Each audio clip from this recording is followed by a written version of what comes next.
কি কেমন আছো বাচ্চারা? আমি তোমার গল্প দাদু। আজ তোমাকে একটা গল্প শোনাতে এসেছি, শুনবে তো? চলো। অনেক দিন আগের কথা, খুব দূরে পাহাড়ের গা বেয়ে একটা ছোট্ট গ্রাম ছিল। সেই গ্রামে থাকতো একটা ক্ষুদে বৌলি পাখি, নাম তার টুকটুকি। টুকটুকি ছিল খুব লাজুক, কিন্তু তার ঠোঁটটা ছিল আকাশের মতো বড়। কি ঠোঁট নয়, মন মন। ওর মনটা ছিল আকাশের মতো বড়। প্রতিদিন ভোরে সে বেরোতো খাবার খুঁজতে, কিন্তু সেদিনটা ছিল একটু আলাদা। আকাশে তখন চাঁদের আলো ফুরিয়ে আসছে, বাতাসটা ঠান্ডা ঠান্ডা, আর পাহাড়ের গা দিয়ে নেমে আসছিল হালকা কুয়াশা। টুকটুকি দেখলো একটা ঝিকিমিকি আলো ওর সামনে তিরিতির করে জ্বলছে। সে কাছে গিয়ে দেখে একটা ছোট্ট জোনাকি ঠান্ডায় কাঁপছে। টুকটুকি বলল, কি হলো, তুমি কাঁপছো কেন? জোনাকি ফিস ফিস করে বলল, আজ রাতটা খুব ঠান্ডা, আমার আলো জ্বালাতে কষ্ট হচ্ছে। টুকটুকির মনটা নরম হয়ে গেল।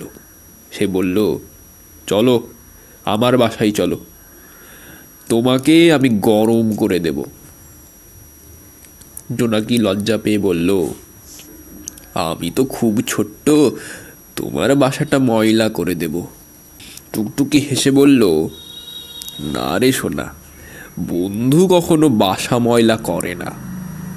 তারপর টুকটুকি তার ডানার উষ্ণতায় জোনাকিটাকে নিয়ে এলো নিজের বাসায়। দুজনে মিলে খাওয়া দাওয়া সেরে সারা রাত ঘুমিয়ে রইল। খুব ভোরে যখন প্রথম সূর্যের আলো পাহাড় ছুঁয়ে গেল, জোনাকির আলো আবার জ্বলে উঠল। জোনাকি হেসে বলল, টুকটুকি, তুই না থাকলে আমি বাঁচতাম না। টুকটুকি মাথা নাড়ল। বন্ধুত্ব মানে এই তো, যখন দরকার তখন পাশে থাকা। তারপর তারা দুজনে মিলে আকাশের দিকে তাকালো। চাঁদ তখন সোনালি হয়ে মিলিয়ে যাচ্ছে, আর হাওয়া বলছে, শুয়ে পড়ো, শুয়ে পড়ো। এইভাবেই শোনা, ভালোবাসা আর বন্ধুত্বে পৃথিবীটা সুন্দর হয়ে ওঠে। নাও, তুমিও ওই টুকটুকি আর জোনাকির মতো ঘুমিয়ে পড়ো তো। চলো। ঘুম পাড়ানি সুরে সুরে চোখ দুটো বন্ধ করো রে, ঘুম পাড়ানি সুরে সুরে চোখ দুটো বন্ধ করো রে।